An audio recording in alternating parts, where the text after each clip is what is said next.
নমস্কার সুপ্রিয় সুধী, আজকে আমরা শিখব শ্রীমদ্ ভগবদ গীতার প্রথম অধ্যায়ের 15 নম্বর শ্লোকটি। চলুন উক্ত শ্লোকের উচ্চারণ সম্পর্কে অবগত হই। পাঞ্চজন্যম অনুসার পড়ে থাকলে আমরা ম উচ্চারণ করব। পাঞ্চজন্যম হৃষিকেশোঃ। পাঞ্চজন্যম হৃষিকেশোঃ। এখানে কিন্তু বিসর্গ নেই, তারপরে আমি হর উচ্চারণ করেছি।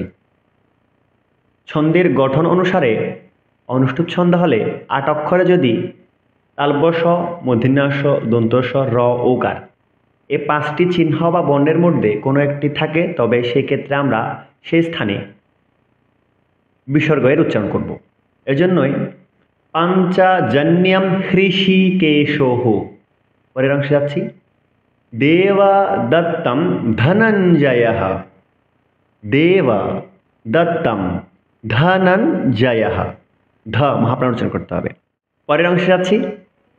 পৌণ্ড্রম পৌণ্ড্রম পৌ দীর্ঘস্বর। পৌণ্ড্রম দদ্মো, তাও দীর্ঘস্বর। পৌণ্ড্রম দদ্মো মহাশঙ্কম অনুসার পরে থাকলে আমরা অনুসারের জন্য ম উচ্চারণ করব। পৌণ্ড্রম দদ্মো মহাশঙ্খম। পরের অংশে আছি। ভীমকর্মা বৃকোদরঃ। ভী দীর্ঘস্বর। ভীমকর্মা 4, বৃকোদরঃ 8। চলুন উক্ত শ্লোকটি সুর দিয়ে পাঠ করার চেষ্টা করি। পাঞ্চজন্যম হৃষিকেশঃ দেবদত্তম ধনঞ্জয়ঃ